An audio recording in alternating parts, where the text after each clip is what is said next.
All right. So originally I was going to try to turn that piece of cherry right there. Rick sent me some wet stuff. He always does. He likes to turn it better at those those percentages. I like them a little less because I'm messing with resin. Resin does not like moisture. So anyways, we are going to turn a chunk of my mango today. I've been sitting on this one a while because when I got this, it was also wetter than I wanted to turn. I don't like it moving when I turn it. If I turned that, it would definitely move. So we're going to do this mango. I'm going to do gold and blood red like I was going to do on the cherry, so it has flames. It's going to be a flaming mango. So yeah, let me get this set up and we'll get it cut down and ready to pour.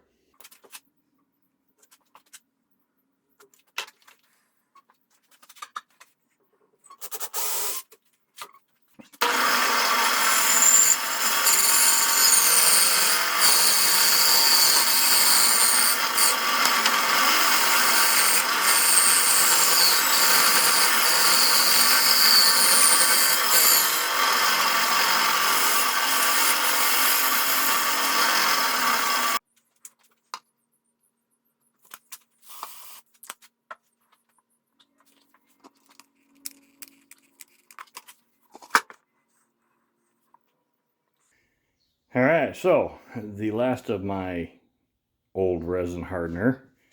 I was going to go with a clear, not clearly. You can tell I can't do that. So I've added, oh, you won't be able to see that, will you? Here we go, let's try that. So I added a sunrise yellow to it. We'll see how that goes.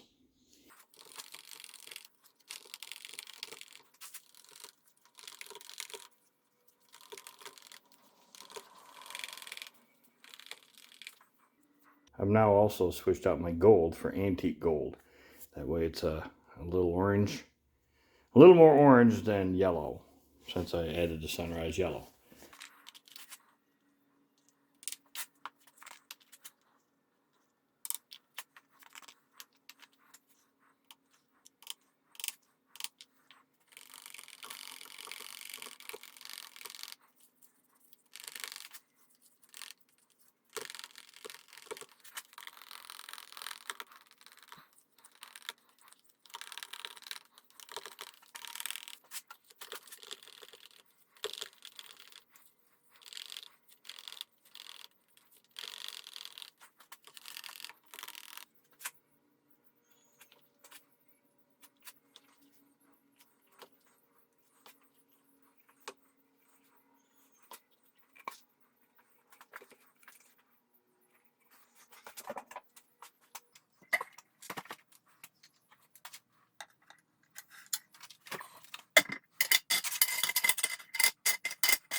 All right, got some cracks, as you can see. Here, there. I did kind of expect this based on how much I poured. I also expected it to foam up a little more than it did, but it didn't. So, same colors, just enough hopefully to do whatever. And then I'll pressurize it again and hopefully it goes down in there.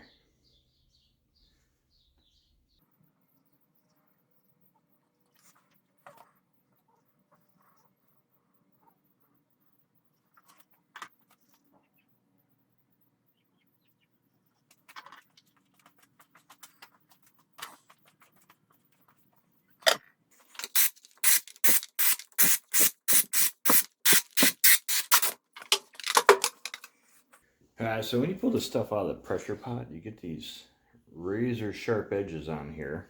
And I really don't want to bleed to death yet this morning. So I just knock those off so they're not so sharp. And all that is just the resin being up the side of the bucket there. But it is really sharp.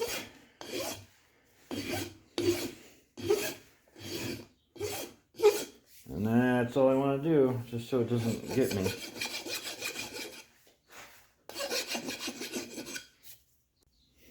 Alright, so now we'll take my little center finder device. It isn't always accurate, but it's close enough. And we'll put some lines in it.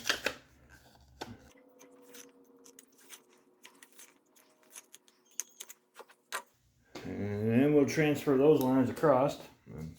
We don't need much. Oh, we stuck those together, huh? So we're just trying to make them cross the center. And then that way I know where to drill.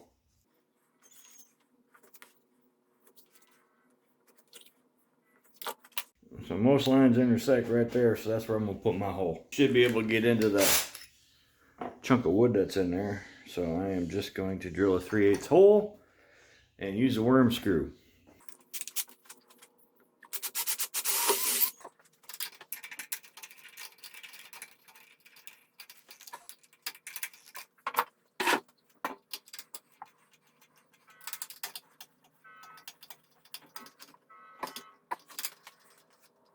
Okay, since the hole that I used to drill or cut the blank is off center now, I don't want it to affect how the, so I'm going to clean it up and give me a center point with the Forstner bit.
Alright, so I'm not sure what the reasoning behind that is. Could be there was moisture in this. I doubt it. I think it's because I mixed up way too much resin and poured it all at the same time. Because you know I like to push my luck. Could be that the resin was old. Most likely not. I think this is probably because I mixed up way too much. So I have to work through that. And I think I can turn it away. As you can see, that this mango is spalted, which I noticed when I cut the blank round on the bandsaw. I noticed that. The birds are noisy, aren't they? So I got some offset wobble. I'm going to contribute it to the amount of resin on the side as opposed to the amount of resin over here on this side. So you can see this is cut lower, so it's going to make it heavier on one side than the other. I'm not quite sure. I think I'm just going to come narrow, come up, and then in and with a little rim. Hopefully, it might be a little deeper. I got a lot to work with, so. This chatter right here, you can see this chatter right going right here. Yeah, that really doesn't feel good. Okay, so let me see how much more of that I can take out of there. I'll come back this way some and we'll angle it up that way.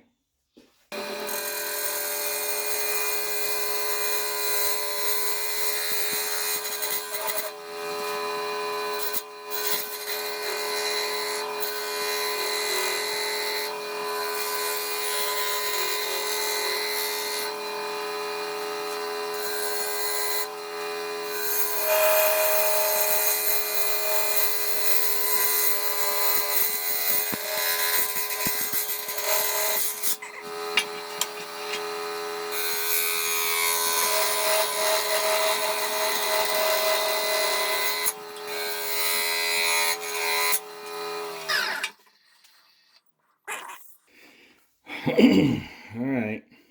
Well, I still want to cut her in some more, so I will do that. See that crack there? I'm not sure how I'm going to fill these.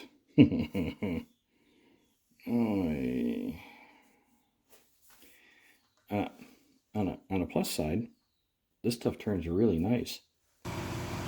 Alright, so as you can see, I got tired of this chip out stuff here. I am cutting in with carbide. Well, I got a lot of issues going on. Mostly my fault. I can see right through there in that crack. So my fill, which was probably one of my fills right there. And there was another one somewhere I thought I saw. Here's one here. There's one there. There's some there. I got a lot of repairs to do because I don't want a witness line. So let me get this to the basic shape I want, I guess, and which is going to be a little bit more in here. So we're going to have it in, out, and then it back down. Like I said, I switched over to carbide because I was getting tired of that for whatever reason. So.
Whew, that's ugly.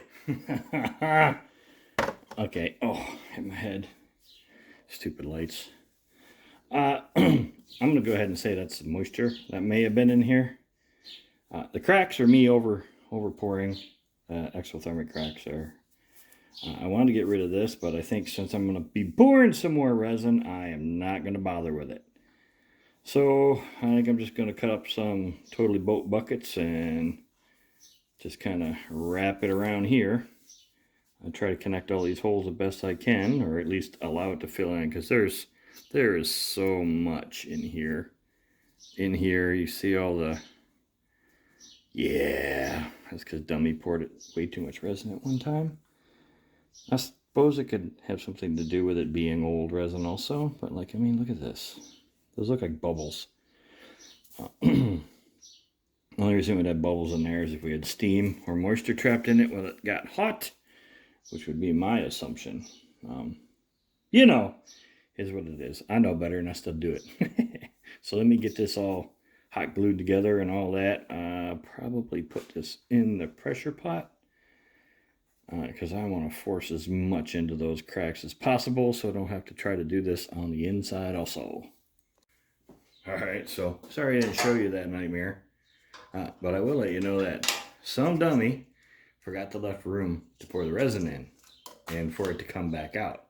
So, nothing but issues. So anyways, I'm going to rip this off.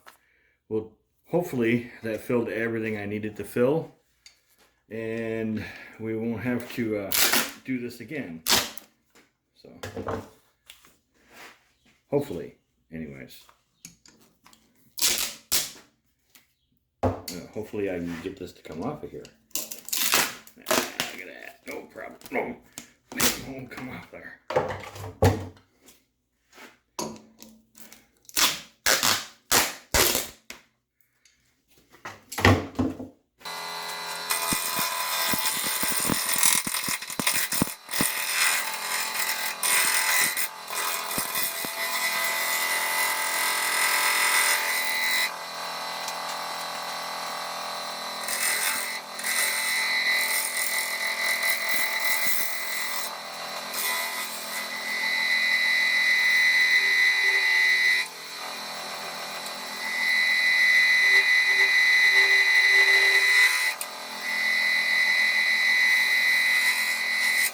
So I got some air pockets in there. That's not cool. Still got a little ways to go though. So, yeah.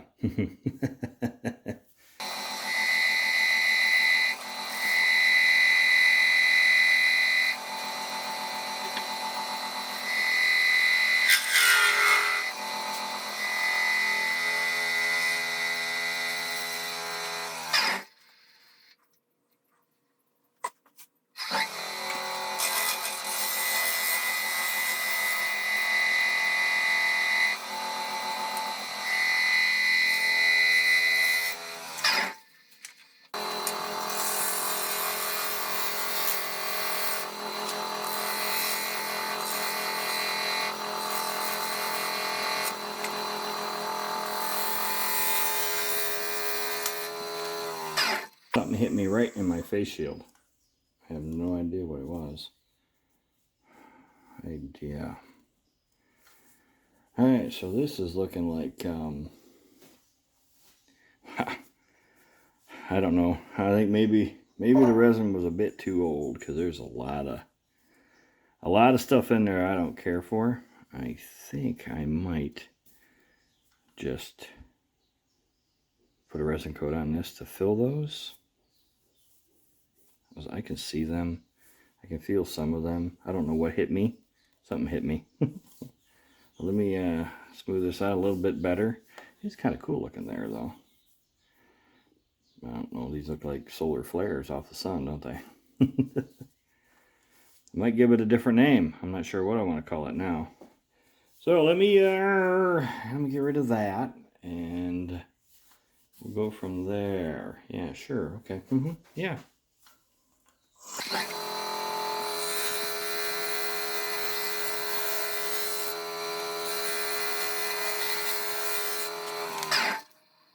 Alright, well I got rid of all that. As you can see, I'm just opening up more holes. I think those are just going to get filled with UV resin. I think I can do it. It's going to take a bit. I'll show you a couple.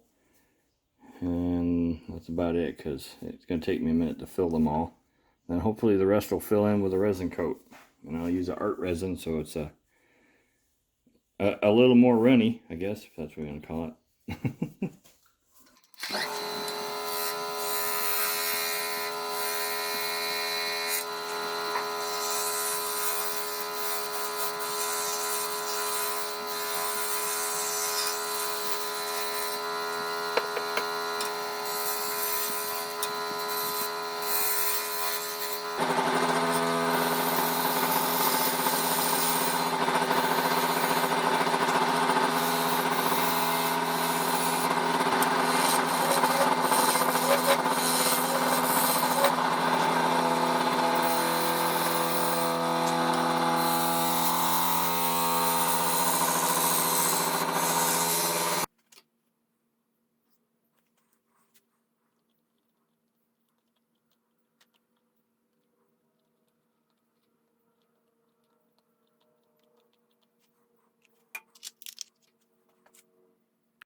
Alright, so I think I'm going to go with, we're already 20 minutes into this video.